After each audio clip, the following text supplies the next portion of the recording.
Hi, and welcome to the Red Tunic Podcast, a podcast where I look to rediscover what makes gaming fun and enjoyable by having a positive conversation with those related to the industry. My name is Link, and today I'm joined by Bruno Beaudoin, founder at Blazing Big Games, creator of Nightmare Reaper, an FPS with roguelike and looter-shooter elements set in nightmare worlds of the main character. Hi, Bruno. How are you doing today? Hi, I'm good. How about you? I'm doing all right. Thanks for asking. I'm glad to hear you're doing all right. And, as always, thank you so much for making the time to talk with me today. Now, Bruno, before we get started, would you mind telling anyone that's listening a little bit about yourself so that way, everyone knows who you are? Yes, I'm Bruno Beaudoin, a French Canadian, programmer by trade, but right now I'm the founder of Blazing Bit Games, a small indie studio, and we've just released the full version of our retro first person shooter, Nightmare Reaper, which has been in early access for years. I think 3 years now. And it's finally out. And that's, I'm guessing, why I'm on this podcast. Well, in some sense, I suppose, yes. I do love talking with everyone, so I think it's just perfect timing that you just came out of early access and the final release or what have you. I think that just lined up in a very serendipitous way. But I've watched your game going through like the early access, and I've seen other people talking about it before its release. And I stupidly, for whatever reason, never actually realized there was a demo of it. So I'm looking forward to actually getting to try it. And in the future, when my backlog's a little smaller, I'm going to definitely pick it up so that way I can support you and experience it because I've only heard good things. So Yeah, so yeah. we've been pretty lucky with the reviews. People seem to be enjoying it. But the demo has been live for just since the full release. There was no demo before, so that's why you didn't see it. Oh, awesome. That makes me feel much better. Not as dumb as I thought. So thank you for clearing that up for me. Yeah. So Bruno, I do want to ask this just because you just got out of early access and full release. Is it a relief to know that your game is like you were able to finally push that button and say it's I'm gonna quote unquote say it's done? Yeah, and pretty big, satisfying moment of it's been like 5 years, and I've crunched pretty hard, maybe even like made my family crunch in a way because I had a kid during development, so it was pretty rough overall. But now that it's over, it's a big load off my shoulders. But release time is never fun. I mean, maybe some people like it, but it's rough. You get a lot of comments. There's a lot of stress. You're not sure. There's things that are broken. You're not sure if everyone likes it, and spending time on making patches, and you're like, it's a lot of stress. You're stressing about people not enjoying it, and you know. So it's great that it's over and that we actually shipped it and that it's good, but yeah, it's rough. Yeah, and I can definitely relate to that. I'm not in the trade of the game industry for programming. I do, my day job is programming, and when we come up to our releases, it's always a lot of stress for on my part. I don't know about other members of the team, but it's always a lot of stress on my part, with testing and making sure everything's okay. And then even after pushing the big button, being terrified if you missed something in testing or what have you. And I think you kind of touched on that with, you press the button to release, but then there's still patches that have to come out because now suddenly it's being used by more than your smaller sample or more than just the test group or what have you. And suddenly, all this new stuff could be discovered and that, you're the only one or you're one of the only ones or what have you that is going to have to deal with it, right? Yeah, and like we've had at least 100 beta testers and a ton of streamers played the game, and there were still like bugs that they didn't find. Like for example, the tutorial bug for some people, and no one at all found it in the 3 years of of development. So yeah, you really never know if it's gonna be fine. Yeah, I, all I can really say is I think, from one programmer to another, so to say, that I hope that the amount of bugs start to go down and you can actually kind of catch your breath and relax a little because, you know, usually after you press the button to send it out live, things should calm down a little. That's all I can really say I hope for you in terms of the final release, you know?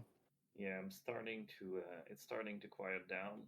I've pushed the last critical patch, I'd say, a few days ago, but there's still like weird crashes that happen at random that could be due to random hardware, or like maybe it's an Unreal bug because I'm using the Unreal Engine, so it's like it can't ever be perfect. Yeah, yeah, and like I said, I wish the best for you because at some point you have to just kind of call it and say no, this is known, but it's unreproducible or what have you, and just kind of deal with things as they come up, right? Yeah, I'm trying to do my best, but at some point there's gonna be issues, and the game's never gonna be perfect. Exactly. So, Bruno, if you don't mind, I'm going to kind of take us back just a little bit, maybe before you started development of Nightmare Reaper. But how did you get into developing and making games? Uh, I always wanted to work in this industry since I've been like I don't know, less than 10 years old. I don't know. As soon as I played a video game, I was like, "This is what I want to do in my life," and that never changed. That was always my goal. So to to do that, I decided to go to get diplomas in programming because that's what I thought was the most important skill you needed to make games. So I did 3 years of computer science in, I mean, in Canada and especially in Quebec, it's probably different from what you guys have, but there's a cégep, which is kind of like a college, and then you got university, which they're two different things. So I did 3 years of college and 3 years of university, both in computer science. Uh, Before that, when I was younger, I just like constantly tried to make games, whatever I could, like anything. So I learned programming by myself. I was terrible at it. Took a long time before I started being good, but that really helped me, like, because school is not always the best place to learn a trade such as programming. There's a lot of work you have to do on your own, but maybe there are better schools than the ones I went to. That's another story. But yeah, once I got these diplomas, I applied to video game companies. But since I had no experience, I actually couldn't get a job. So I just got a job in a programming job in a non gaming field. I worked with wireless electrical counters. So that's pretty far from video games. But it was still good programming experience. And I made enough money from that job to actually quit and start Blazing Bit Games.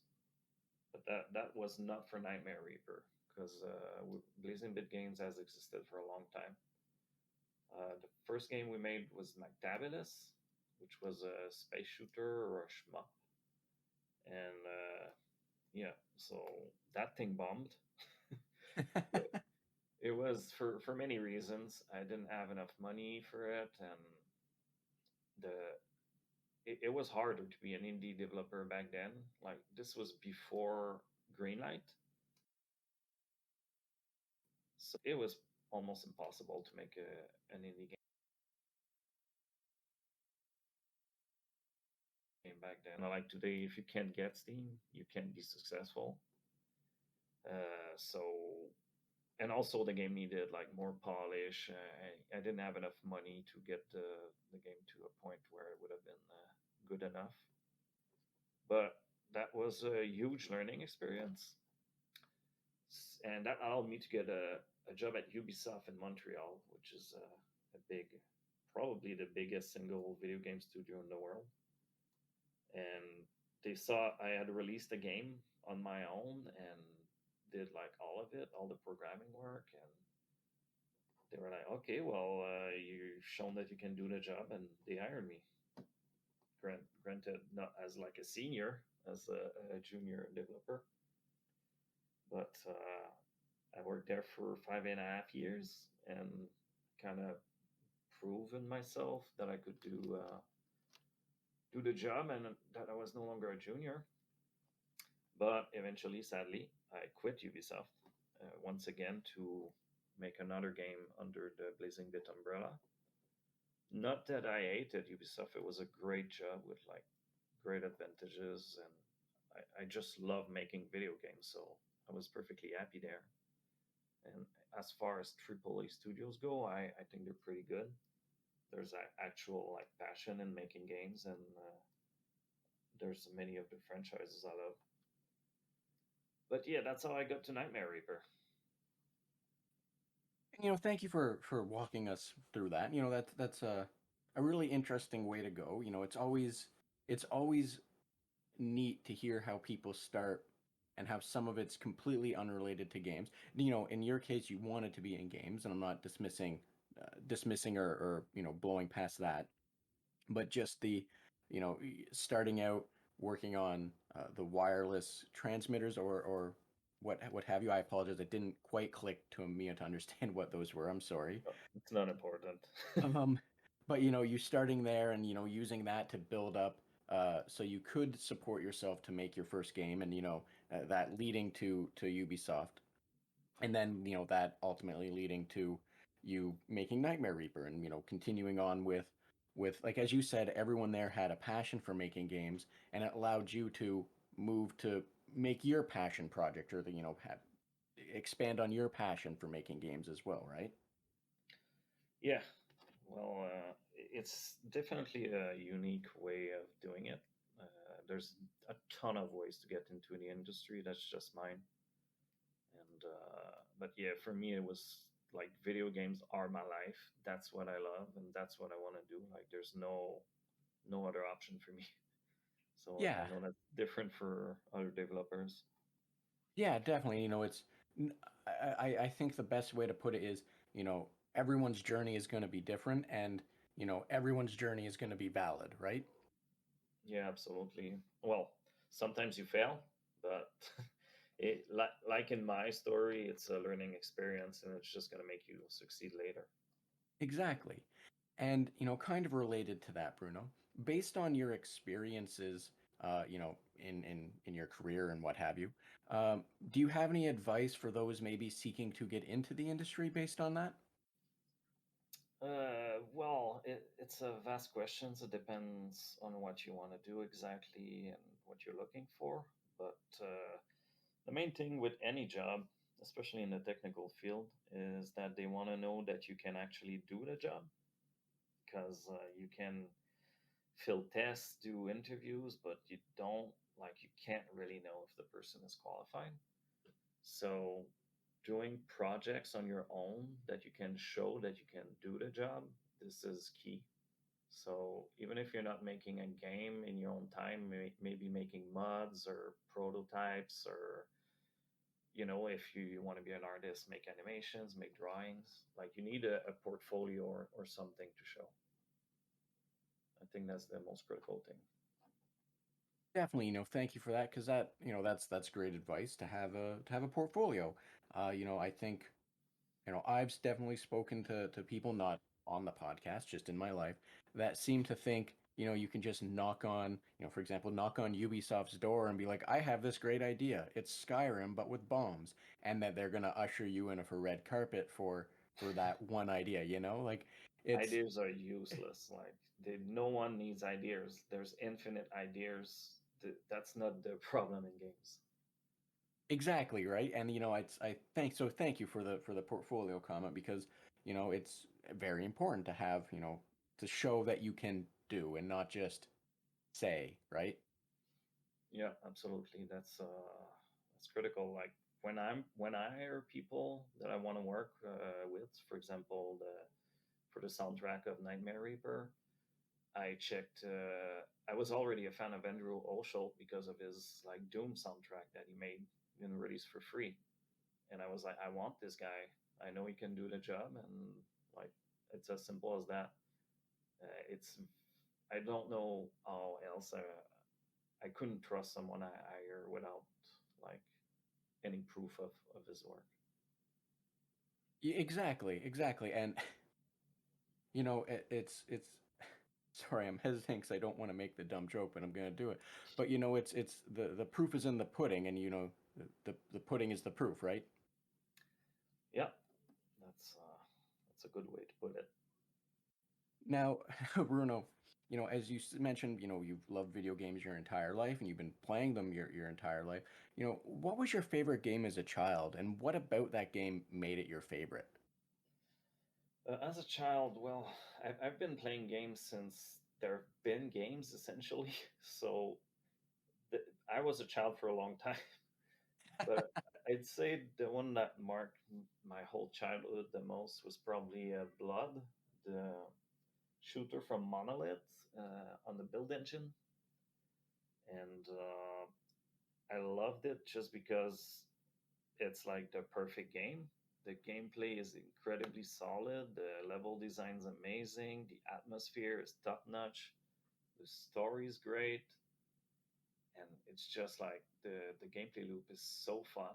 The physics and everything they nailed that. So like rarely a shooter today has physics as good as Blood.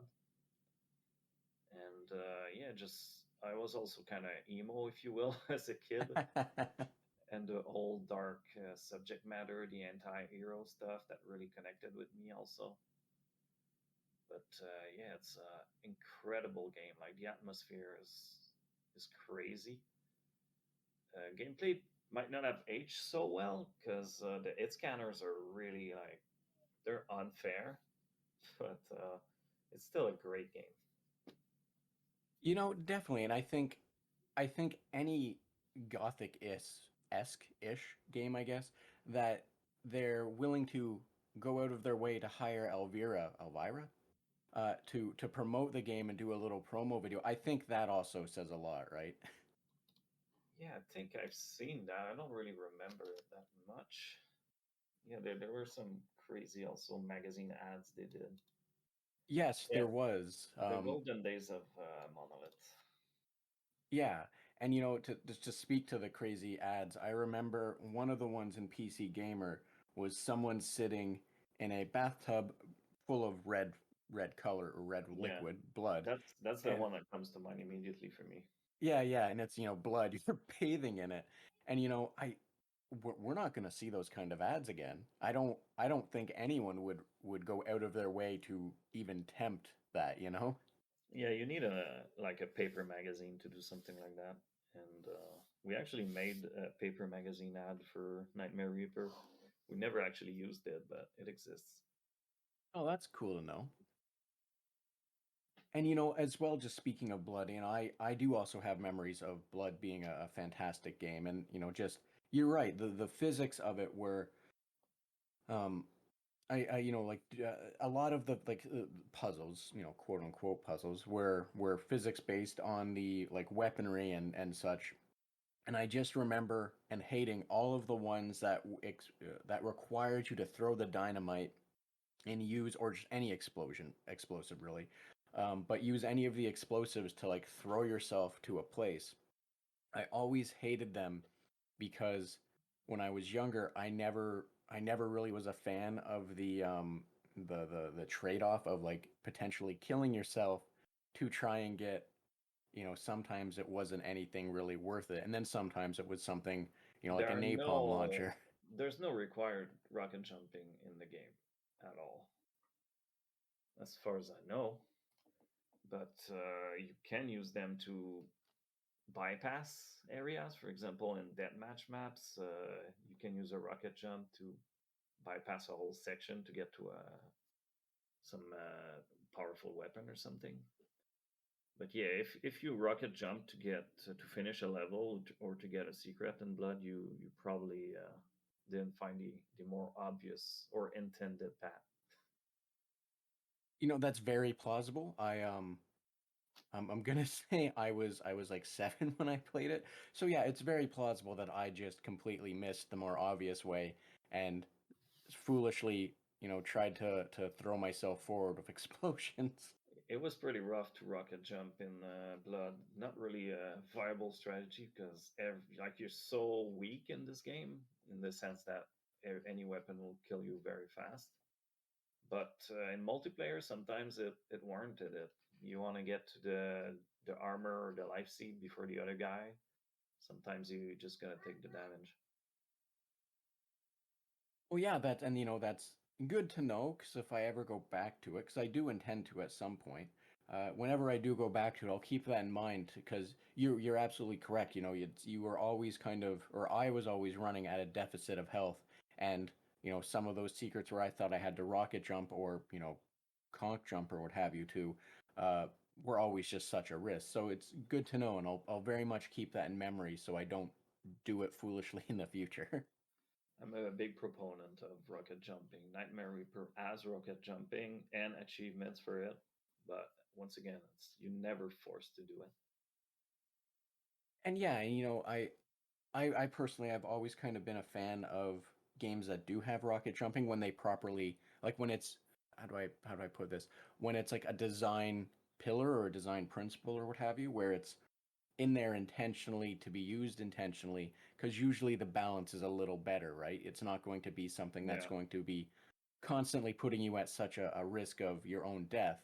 Um, so I've always been a fan of it just because it can be so fun and so rewarding when you're not always at the fear of how much damage or how much of a deficit you're going to be, right? yeah. Well, in Nightmare Reaper, there's skills you can unlock that reduce self splash damage, so making rocket jumping way easier. And yeah, I think that's a fantastic way to go about it. So, thank you for doing that, I guess is the what I would like to personally say, and I imagine anyone else who likes the idea of rocket jumping and not the fear of the balance of it would also probably say thank you for making it easier for them. No problem. So, Bruno, outside of Blood, was there any other game that you really enjoyed when you were a little younger, maybe a little older, as you went down the line, or? So many, like I've played so many games. My top, I used to have a top five for a long time. Now it's kind of changed because like I'm a different person, and I don't know if these old games are as good as I remember them being. But Daggerfall is a game I've replayed recently on my phone. Actually, there's a great DOSBox emulator for Android phones, and I just played straight up Morrowind with gamepad, and it was amazing. Not Morrowind, Daggerfall, and it was amazing. I had so much fun. So yeah, Daggerfall, one of the best games of all time. Absolutely like ignored by everyone. It's definitely super rough and buggy, but if you can get past that, you you're gonna have like the best RPG mechanics I've ever seen. And if people would start using it more as a base for RPGs, there'd be like we could make some amazing stuff. That's a whole thing in the industry in general. There's old games that actually are way more advanced in their game systems than a lot of modern stuff we get, and they're just forgotten. And no one like we're just doing like Mass Effect style stuff. Not that Mass Effect is a bad game, but like it's pretty simple game systems. Like I want a old school style RPG with an open world and like NPCs with schedules like in Skyrim, but like with way more like reputation systems and skill based things with deep like stats in the scenes working behind, and that Daggerfall is crazy. And, I've never really heard anything but good things. That was a weird way to say that. I've only heard good things about Daggerfall. Given the context of its age and keeping that in mind, keeping it inside that kind of box. Just because, as you said, it is rough and by today's standards, it might be just a little shaky because of the age of it. Yeah, But I it's am curious. absolutely like I don't want to downplay this. The original game is broken. Like you need to either be a kid again and spend like dozens of hours understanding the systems and working around the issues, or like you need to read wikis or have someone like walk you through playing the game. But once you get it going, it's just a crazy good game. And And there's Daggerfall Unity. Sorry for cutting you off.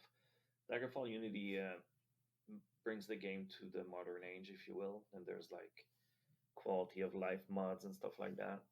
So you might want to check that out if you want to play Daggerfall. no worries, because that's what I was actually wanting to ask you, if you had had a chance to play that, and seeing as you enjoyed it, obviously you enjoyed Daggerfall enough to load it up and play it through on your phone. If you've had a chance to play the Unity, the remake or port, or whatever it's properly classified as, if you've had a chance to play that, and how does it compare in your opinion between them? No, I didn't have a chance to play it. I almost did because like I said, I put it on my phone and I did a full playthrough of that, and I'm kind of satisfied with it. But yeah, I wanted to play something on my phone, and it just so happens that Daggerfall works so well on it, and that was my phone game for that period. And now I'm kind of done. I need to play other games because I haven't played anything in like 3 years because of Nightmare Reaper. So I'm gonna play other games before I try Unity.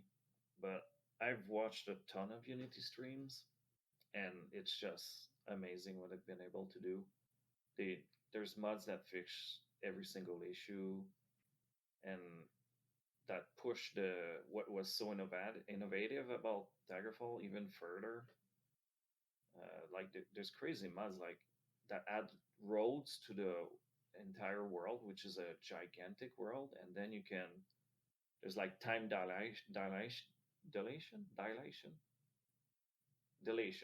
I don't know what the word is in English, but it affects the speed of time, so you can like traverse this immense world in minutes instead of like hours or days.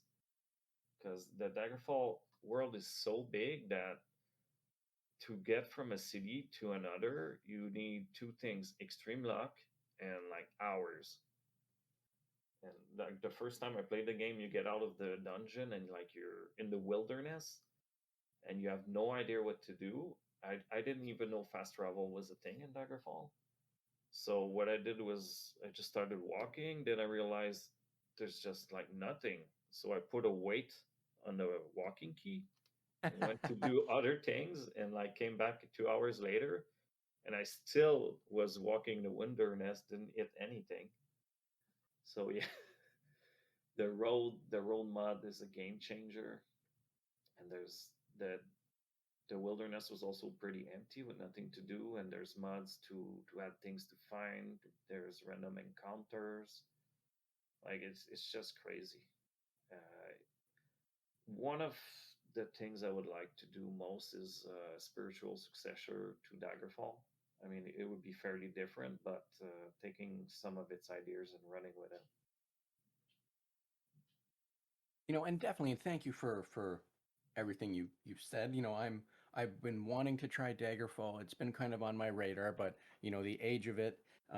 But hearing the from your understanding and your opinions of the quality of life improvements and mods and such, I think I'm gonna have to find a way to maybe push it up on my list of things to try, just because I personally get the itch to go back to like Skyrim, Oblivion, just Tales, the Elder Scrolls games, and that might be the one to try out next for me. And because I've tried the newer ones, might as well kind of work backwards and experience them that way. And it's great to hear that it has such a inspiration to you, I guess is the right word, that you'd want to try and make a spiritual successor of sorts to it, because I think uh, bigger open world games like that are fewer and far between in terms of being made in the sense of being like immersive sims or what have you. And I think having more immersive sims in that vein and that scale are or scale, quote unquote, because you can't I understand Daggerfall was massive and massive and massive, but just having that kind of uh, framework or idea in mind, I think if it's something that's doable, I think it's just a great thing to work towards. If that makes sense, what I just rambled out. Yeah, yeah. I hope someone gets to it and learns from it because that it's like almost a different type of open world game.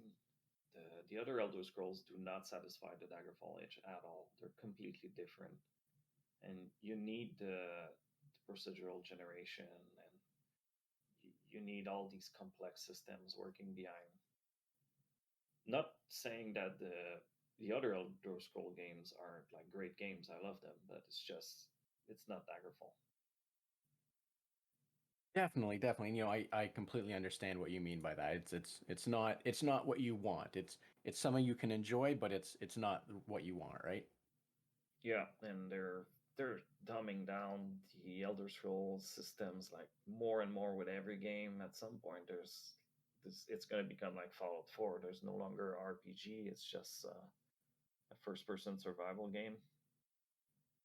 But yeah, we'll see with Elder Scrolls 6 if it ever comes out.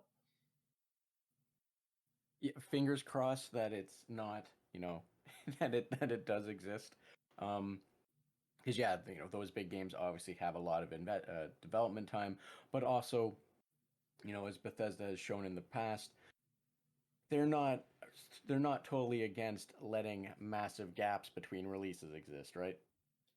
Yeah, and I think that's fine and healthy in a way. You shouldn't stress your development team, and you need to like if you want to be a factory that just churns out sequel after sequel just to make money because that people want sequels, you're not gonna make good games. To make good games, you need people passionate about a project, and they they they get burnt out after a while. They need to do something different, or else it's not fresh. It's not interesting anymore. Definitely. Now, Bruno, I do, based on what we've spoken about, I have a rough idea about, what your answer might be. However, what is it that makes games enjoyable to you? Oh boy, it's complex. I'd say gameplay. Like I like a rich world simulation with like physics and systems that work together. I'm not a fan of things that are too handmade and like linear and like I want to go far away from games that are like movies, like you're just playing through this extremely pretty and like super smooth experience from start to finish with very little input on your end. Like that kind of stuff kind of bores me. I like complex systems and I like to do my own thing in the game world, if you will, and do things my way. So that's a generic answer. Does that kind of satisfy your question? Well, definitely yes. But, I understand what you're saying. And, well, there is, I don't want to say there isn't merit to, and I don't think you would be saying the same thing, but I don't think, there definitely is merit to games that are more linear, but there's also definitely a lot of merit to the games that just sort of let you exist and go to town and do whatever it is you want to do to try and achieve uh, a goal or the goal, right? Yes, I still enjoy some of them.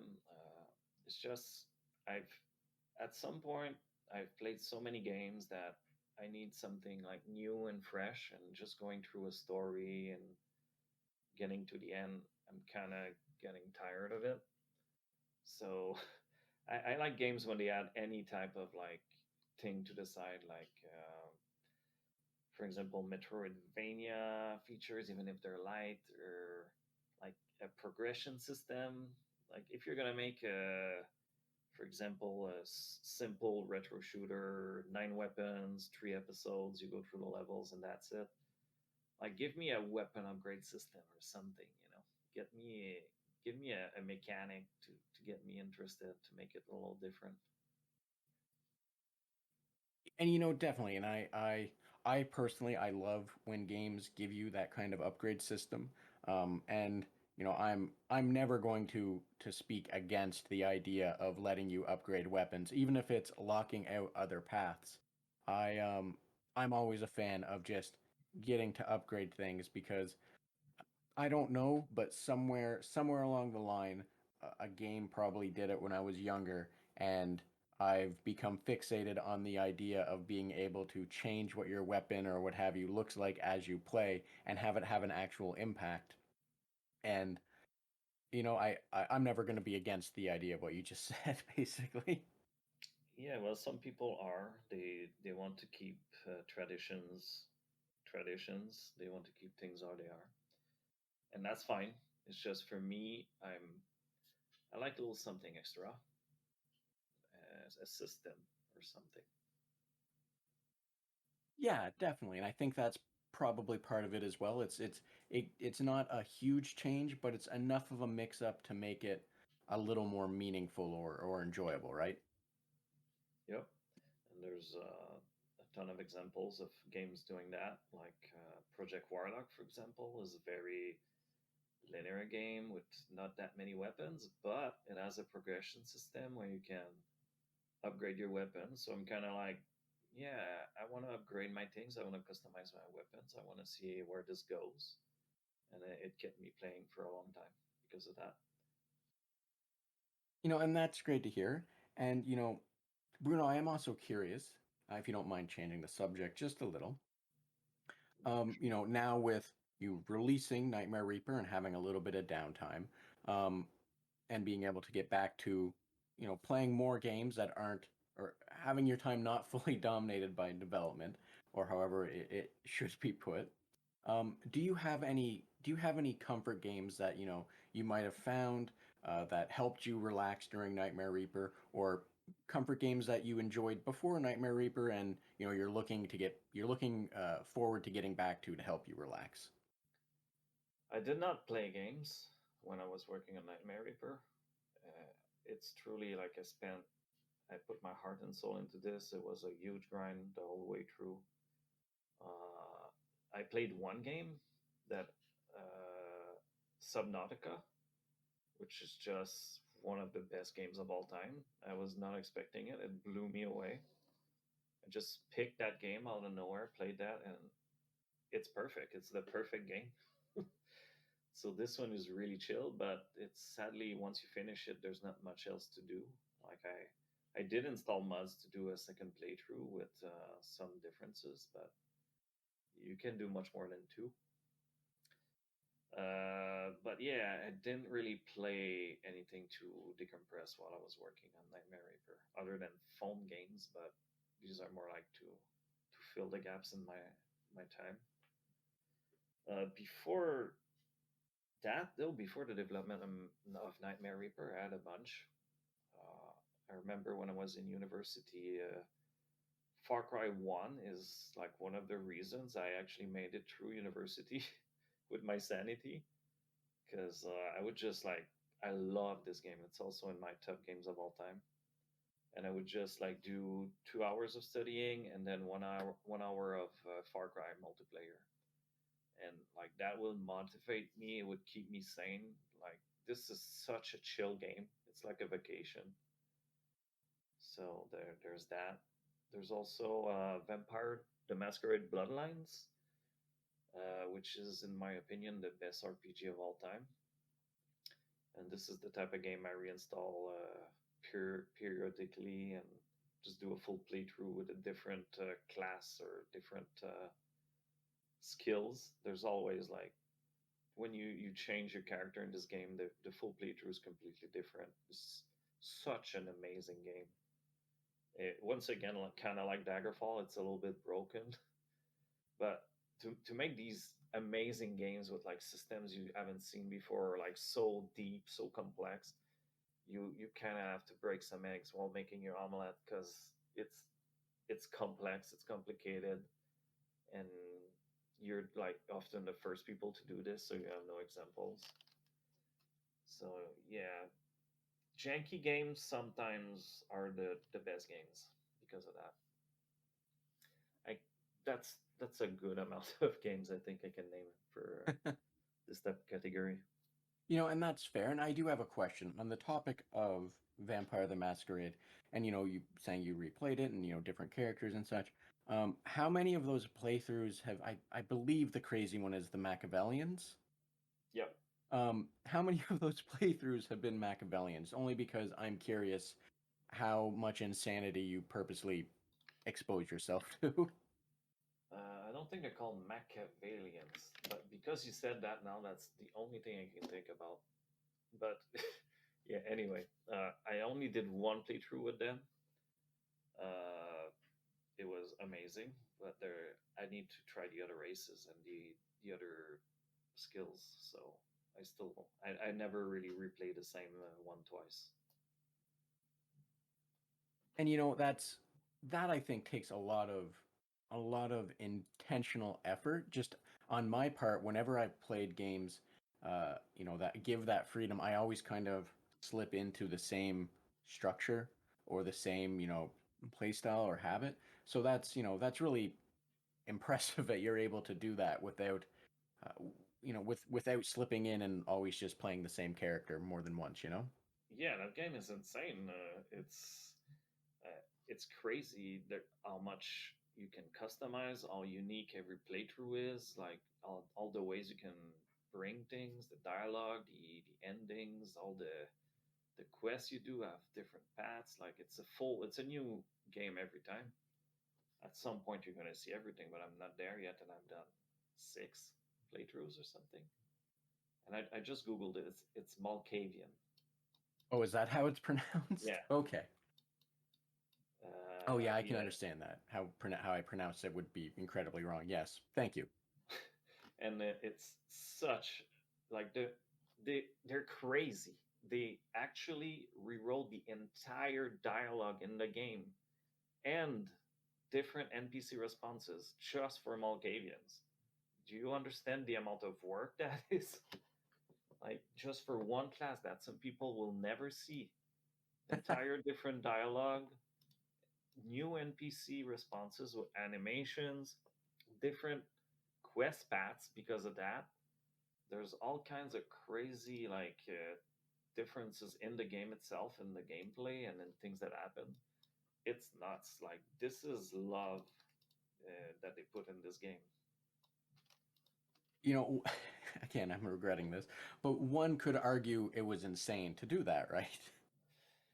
Yeah, uh, it was a terrible idea if you're a corporation and you want to make money. You're not going to do something like that. You're going to be like, that's crazy. We can't spend that much time for something people are not going to experience. But I really identify with that. Like in Nightmare Reaper, for example, we have the skill trees, which are mini games you can actually play like a full game. Granted, it's kind of a crappy one. It's very simple. Like the focus is still the first person shooting, but it's so cool to have this entire game you can play inside of your game, and it's real. There are links between them, like you actually unlock things for the main game when playing it. But this is kind of a waste of time. Like most people who like these types of games don't want to play like a platformer or a Pokemon clone or whatever. But it adds something it adds a magic. It adds like a feeling of joyful, like playful, just a playful feeling that actually brings a lot to your game. And I think since we talked about Elder Scrolls, they're very aware of that feeling. Like why do they make such a huge open world with like things you'll never see? Like it doesn't make sense to make things for people that people will never see. But just the fact that they exist makes the world so much more fun and like it's there. Just that fact is a huge boost to the enjoyment of a game. Exactly. And I think in my mind the best way that I have always kind of talked about these kind of mechanics. In Far Cry, their newer Far Cries, hunting animals or fishing, or in Nightmare Reapers, I understand, like as you said, the little mini games kind of things that you can do between that aid you or are of actual benefit. And, how other games have similar things. In my mind, it's always been about giving you time to breathe, because if your game is constantly running in the red, you're going to burn out real quick, unless that's 100% what the game needs to be and that's what you're expecting or what have you. I'm not dismissing those types of games, but sometimes your game, you just need a moment to breathe. You need something in there to let you have a little bit of downtime, something that's not going to be just more of the same, right? And you know, when developers do this, or when they design around these core principles to allow this, like in Skyrim or what have you, if you decide to go hunting for alchemy recipe or alchemy components or whatever, you know, that's that's taking time away from the main core of action, but it's giving you time to breathe and relax and experience things that you otherwise might not have. And I think I think that's a fantastic piece to put into games. Just because for me, I always appreciate that downtime, because it's not forced and it's optional, and it's something that when I feel I need to have a little bit of time, that's not you know running in the red, shooting fragging goombas or what have you. Um, Being able to just breathe and relax and what have you is just something I always appreciate, and I look for more games, or I hope to see more games doing that, because it's something I look forward to just being able to do, if any of that makes sense. Yeah. Like I said, a little system on the side is always something I appreciate. So, Bruno, I don't want to take up too much more of your time, just because it's Tuesday afternoon. I want to let you get back to your day, and especially after the release of Nightmare Reaper, I want to let you get back to having some downtime, having some time to relax. However, I do want to ask, outside of games, what other hobbies do you have, and what kind of other things do you enjoy? Uh, I really enjoy nature. I enjoy. It's not something I do that often, but hikes and stuff like that. I like travel. I really love travel, but it's pretty hard in the COVID to do that right now, and also I've been pretty busy, and I've got a child, which is another challenge for traveling. But yeah, going to other countries, seeing how things are different over there, and I highly recommend, if you're not a traveler, to pick it up, to actually try it. And I'm not saying like go to a all inclusive thing for 2 weeks. I mean, like really go get an hotel somewhere in some foreign country and just start exploring, because this is like one of the best ways to grow. Because if you always stay in your own country with your own customs, you don't really have new experiences. You don't see how things can be different and often better. And it'll really open your mind and make you rethink how you are and what's important in your life and stuff like that.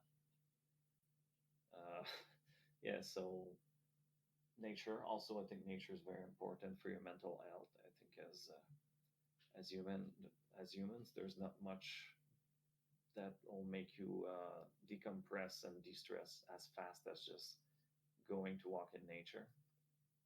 So I highly recommend that. Other than that, maybe movies, games, I mean TV shows, stuff like that. But it's not a huge passion of mine. That's essentially it. I mean, I do all kinds of things here and there, but I'm not like really a big sports fan, or I'm not into cars or anything like that. I'm pretty busy enough. And that's very fair. Uh, you got to try and have that balance, right? And I think I agree completely with what you're saying with travel, and having your worldview, opening up your worldview, because the more your worldview is open, the more I don't know the right way to say this, but the better you're going to see things in life. You know, you're not gonna narrow things down in how your judgment works or how your decision making process works or what have you. I'm really filtering this out in the worst way possible, I think. But end of day, I agree completely with your you know with travel. It's going to do you good in the long run, getting to see and experience things that are outside of your common realm and outside of your realm of comfort at times. Yeah, it's really the type of thing where if you think about it, you can't really understand it. Like you have to live it. And I met people who are like, why would I go to other countries? Canada is like amazing, and I got everything I want here. Like they can't fathom like how their life would be better by traveling. But trust me, if you've never traveled before, just do it. And exactly, and I I think for some people that say the statement of, well, why would I ever leave Canada or what have you. In my experience, some of those very people are people that have never went 30 minutes outside of where they were born, and that's a really scary thing because even going like if you grow up in a small town or a small city, you know, even going to a small town or a city or a bigger city can drastically change your view and understanding of certain things.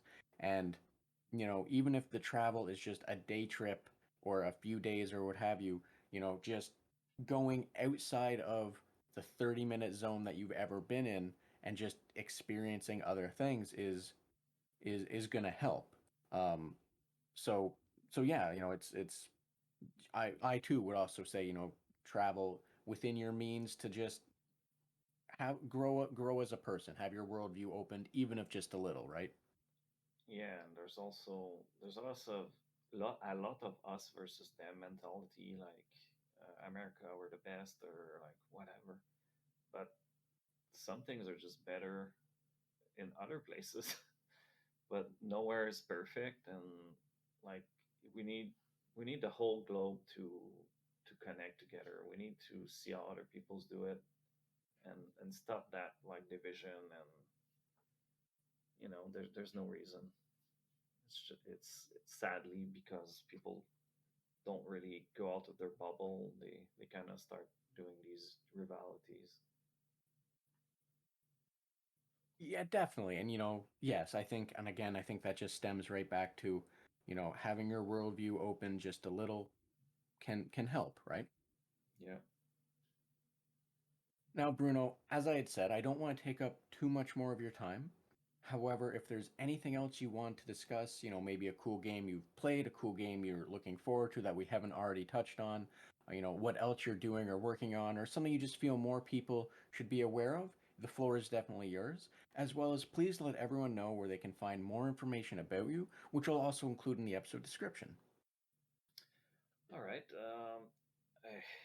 I wish I had thought of that before, so I could plug some of my favorite retro shooters. But if you're not into retro shooters, check them out. Even though they might look basic, it's some of the best gameplay you're gonna find in modern games nowadays. I know I named Subnautica. I want more games of that type, so check it out. It's such an amazing game. It has everything.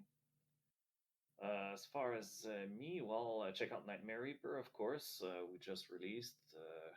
People are loving it, and there's a lot of game there. A lot of different cool systems working together. There's a lot for everyone there. You don't need to be a hardcore shooter fan. The game starts really slowly, gets you hooked. You can reach me on our Discord or on Twitter. Uh, you can just Google Blazing Bit Games for all the links, or just Google Nightmare Reaper. You're gonna find us. We're currently still doing patches, but like I said, I think the game is pretty solid now that we're not gonna have to do a patch for a while. And we're very excited about the future, things we could add to the game, modding maybe, multiplayer, we'll see. And also with we're looking at a lot of things. We're extremely busy. And thanks for this. It was very fun. Well, and you're more than welcome. The pleasure was all mine, and thank you for making the time to do that. And I'm glad you had fun. And as well, I will include the information as well that you said that the for the Discord and everything. I'll include that in the link or in the description so people can link right to it if they're so inclined. Um, and I apologize. I wanted to mention this earlier. Um, but since you enjoyed Subnautica so much, I was wondering if you knew that a DLC or a kind of expansion. I don't understand the full to it, a sequel, if you will, of what. But Subnautica did have Below Zero come out recently. Well, last year actually now. But just wanted to make sure you knew about that because if you enjoyed the first one, um, Below Of course. Zero might be just up your alley as well. Yeah, of course. No, I like I said, games are my life. I'm aware of everything in the gaming world, and I would certainly not miss a new Subnautica. I finished it super fast. Below Zero. I mean, Oh, I oh, love. fair I enough loved it. then. I loved it. I think it's essentially worse in every way than the first game, but it's still an amazing game. But yeah, some of their decisions, I think the limited resources they had to make the first game actually played in its favor, and I think they wanted to do something different, which I can't blame them. Like you don't want to make the same thing over and over, but it's just like it's not as amazing. It's still amazing. It's still a great game. Don't get me wrong. And I think there's rumors of a third one being in the works. Well, fair enough, and hopefully the third one is something that's a little more in line with what you were hoping for. Um, that's all I can really say to that. I hope or think. Yeah, I mean, I trust them. They're gonna make a fun game for sure. Definitely, and hopefully it's something that everyone else can enjoy, and you as well. Now, Bruno, if there wasn't anything else that you wanted to discuss or wanted to, make people aware of, I will let you get on with your day. I'll let you get back to, your relaxing or working on patches or what have you. Well, thanks. I guess I can't think of anything right now, but thanks for your time. Thanks for this. Well, again, the pleasure was all mine, and thank you so much for making the time. Thanks again, Bruno, for making the time to have this conversation with me, and thank you for joining us on the Red Tunic podcast, as well as a special thanks to Ron Jenkins for the use of music from the title track from Road Steep. And if you like this podcast and want to support it and help it grow, please subscribe or follow me on Twitter at Red Tunic Podcast to receive the latest episodes and news, and be sure to share it with those you think might also enjoy it. Thanks, and until next time.